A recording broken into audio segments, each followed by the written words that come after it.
Hello, my name is Steffan, I'm from Wales. Come all the way from Swansea to be here. What a lovely, lovely thing. It's incredible. Lovely to be in a foreign country. Whoa, big, big. Nice to be in Brighton. Whoa, very much the Swansea of the East. That's what I like to call it. I like being Welsh. Anyone Welsh? Yeah! The people in the front. They have to. This is what Welsh people are like, see? As a people, we are fundamentally underwhelmed. Not by anything in particular. We just wake up every day already disappointed. So we have to go to comedy and we have to sit in the front because we have to get quite excited. Just to know what it's like to feel nothing. We have to build up to that. This is the problem, right? I like leaving, I like traveling, I like learning new things. That is getting harder. Like, I try and keep on top of news and politics, but modern technology doesn't want me to. So this is the problem, right? Last year, here's an example. I was with friends. They said, oh, have you seen the news? And it was the day Nicola Sturgeon was arrested. Big story. You enjoyed it? You were like, finally taken down.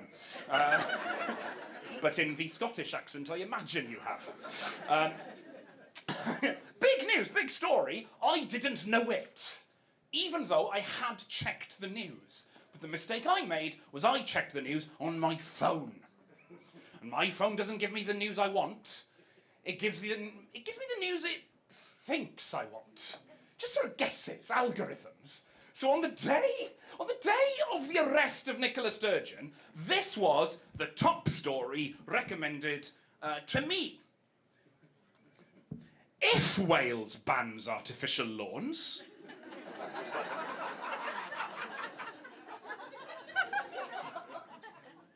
I will have no business, says woman. What? What's happened there is my phone has gone, whoa! Which specific Celtic woman does Steph want to know about? The MSP who might be going to jail? Or the local businesswoman, so obscure, we're not even going to put her name in the headline. I'll have no business, says woman. Oh, that's interesting. Which woman? Ah, you wouldn't know her. By the way, I read the story. That story was bullshit. I'll give you the context, right? In Wales, we want to ban artificial lawns because we're a whimsical people. And a future might be nice. And, but in this story, this woman says, no, there's something you haven't thought of, Bayer. If you ban artificial lawns, it'll have a knock-on effect that affects my business. Fair enough, I read it. What is her business? Have you guessed? She's an artificial lawn salesman. That's not a story. That's obvious. Like, oh, you're going to put me out of business. Yeah, it's meant to. It's why we're doing it. You haven't spotted a fucking weakness in the policy? No, there's something you haven't thought of, Bayer. You haven't thought this through at all. If you ban these, it's going to make them a lot harder to sell. If something is illegal, it is supposed to be hard to sell. My neighbour sells weed. Do you think that's easy? And that's real grass. I didn't intend to get angry, but it's life, innit? Oh, I should say this. I'm in Brighton. I'm bisexual. Nice. You get a nice reception here. Give me a cheer if you're any flavour of LGBTQIA+. Give me a cheer, just bisexuals. Hands up, who's bisexual?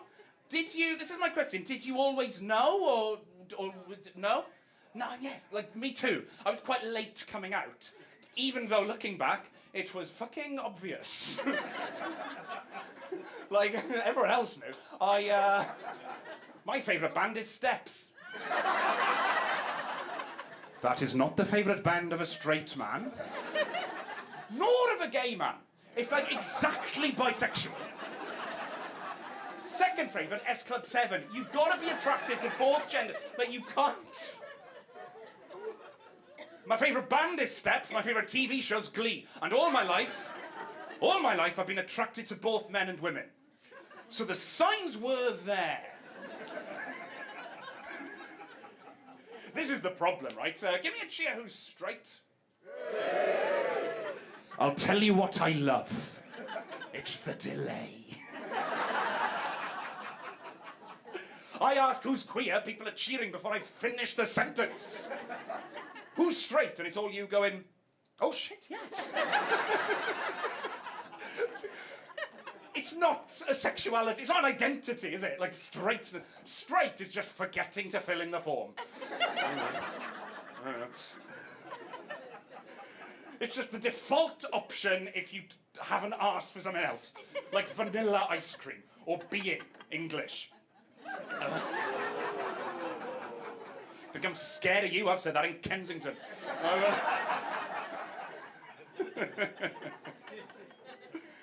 Here's the thing, right? I don't think straight or queer, like, I think it's hard. Give me a cheer who's from outside the UK. Yeah. Where are you from? Canada, lovely. Hands up who's out from outside. Let's find out where you're from. Where are you from? Singapore. Lovely Singapore. Detroit. Nice. Doesn't... It's the one... It's the one other country, your country, that we can't be fucked to pretend we like. Borderline with Canada. But like, nah, you're going down. I like it. I mean, I've never been. Why would you? But, this is the problem. So this is what I think, right? In this country, we don't understand sexuality because we're not a sexy people. Hard to know what you're attracted to when we don't know how... We don't understand attraction. My evidence for this is the TV show Naked Attraction. Give me a cheer, that's very quickly, give me a cheer if you've seen at least one episode. Give me a cheer if you've never seen it. Yeah. Okay, right, no, that's fine. I'm gonna quickly explain what it is for the benefit of our friends from overseas and the liars. So, Naked Attraction is a dating TV show, but the twist is that you choose from 6 people, but they're all naked. The slogan of the show is that it's dating in reverse, because you pick your favourite and go on a date with them fully clothed. That's the end. It's dating in reverse. Yeah? Because it's the opposite of traditional dating, where you start on a date fully clothed, and then if you're very lucky, whoa, you end up with 6 naked people. In boxes. Because if you are not from the UK at this point, you might be imagining that this show is sexy. Ha! I can imagine in my head a Singapore version of Naked Attraction, and it is attractive. I rank countries in my head. Canada, I reckon the set alone, I'm seeing polished wood and velvet. Let's not go mad, it's not France, but it's like, there's some people speak French there, so they've heard of sexiness. But Naked Attraction was made in the UK, so the set is 6 Portaloos. Get some naked people in those. Sexy. They're these pods. They've got these doors that slide all the way down, and inside each one is a naked human person. The door slides up in phases throughout the show, and that's how you see the full naked body of the person. It's like if George Orwell had invented burlesque. It's like a striptease in a dystopian future, is what it's like. I know someone who's been on it. So she was the one doing the choosing, and she told me, when you go on this show, the producers have a word with you. They say, right, just don't make it sound shallow. Shallow is all it is! That's all you've got to go on is what they look. Round 1, there, down. The opposite of a mermaid. Just that All you've got to go on is there. That one. That's the worst penis. That's it. So how do you stop that being shallow? You know, because you've seen it. You watch it. What they do is, they pretend they can work out the person's personality. Which you fucking can't. Like, not even Darren Brown, I don't think. You get these absolute dickheads going... Sorry, what's the PC term for dickhead? Privately educated. Right. Yeah, that's actually when I had to stop performing at Kensington. You get these people going on there saying things like, well, she's got very neat pubic hair. So she's probably very punctual. No! No! Nobody has that skill. Imagine how annoyed you would be if that was the crucial clue at the end of an episode of Sherlock. Mr. Holmes, how did you know he wasn't the killer? Elementary, my dear Watson. He didn't have the knob for it.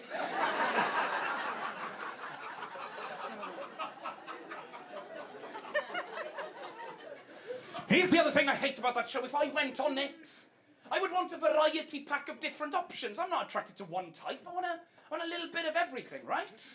Like, not at the same time. Not all stereotypes about the bisexuals are true. But, you know, I want whatever mood I'm in. But the problem is, people who go on that show are usually a certain type of person. They're all exhibitionists, by definition. Which means every single person I've ever seen on Naked Attraction is physically fit, pierced, tanned, tattooed, and from Bristol. And this is the only part of the country where I don't say Brighton. So...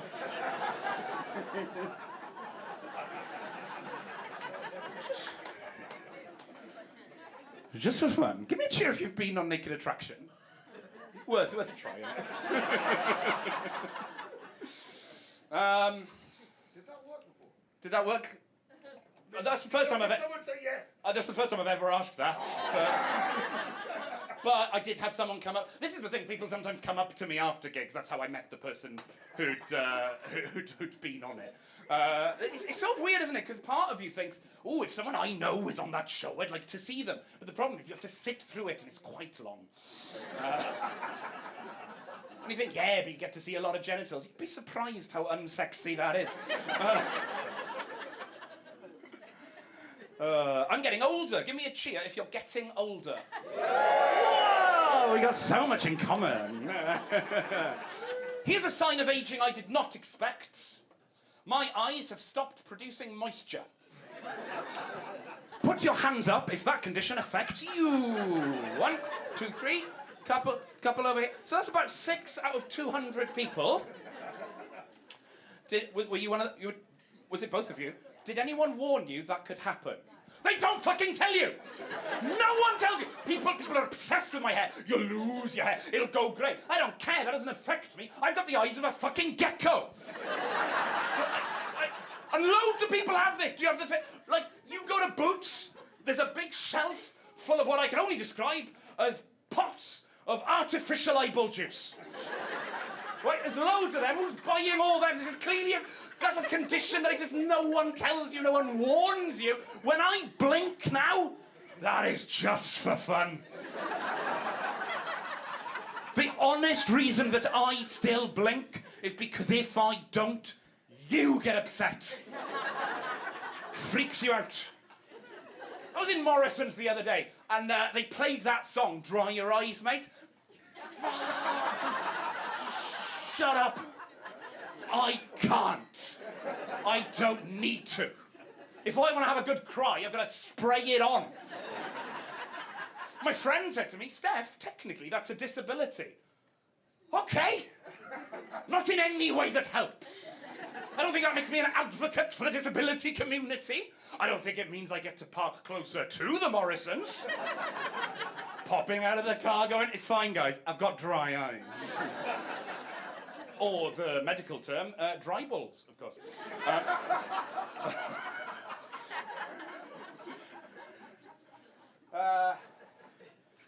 didn't start my watch, so we start now. Just some stuff I needed to get off my chest. All right. Jokes then, I suppose. I'll tell you, this is cool. So I'm married, and this year I have been with my partner for 20 years. I know. I was 4. And I'm married to a woman, which is fine, because it's one of the options. The lovely informed laugh of Brighton. A lot of the gigs I do are a lot more rural. Places where they've only recently got gays in. Bisexuals, too much for them. But that's fine, you know, it's cute, you know, people learn it. I prefer that to the gigs that I think of as being in opinionated areas. Posh. You know, like, I had this, right? I did a gig where I mentioned my sexuality and my wife. I had someone come up to me afterwards and say, excuse me, I did enjoy the night, but I have to say this. Marriage is between a man and a woman. Yeah. I was like, privately educated, were we? And, this is the problem. My marriage is between a man and a woman. That is the wrong homophobia for me. like, you're welcome. I don't know what to say, you know? Like, okay, I picked right, I guess. Good thing I met my wife before I met any cool dudes.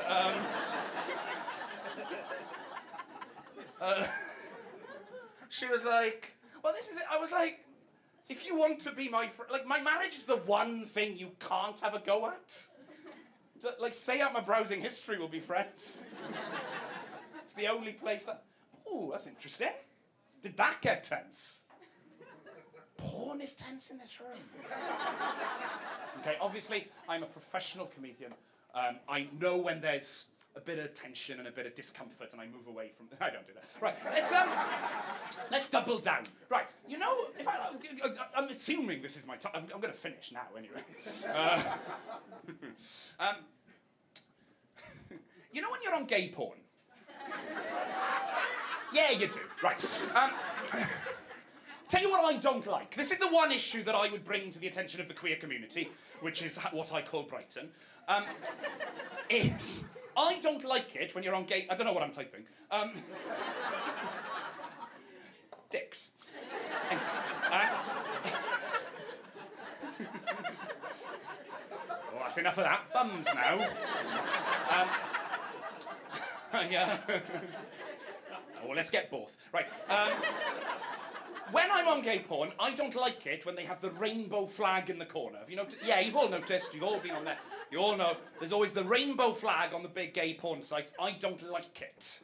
Because I don't think that's what that flag is for. When I'm on those websites, I'll be honest with you. I'm not doing it for the community. And that is because, fundamentally, I am incapable of simultaneously feeling pride and shame. Brighton, you've been absolutely wonderful. I've had a lovely time. I'll see you again.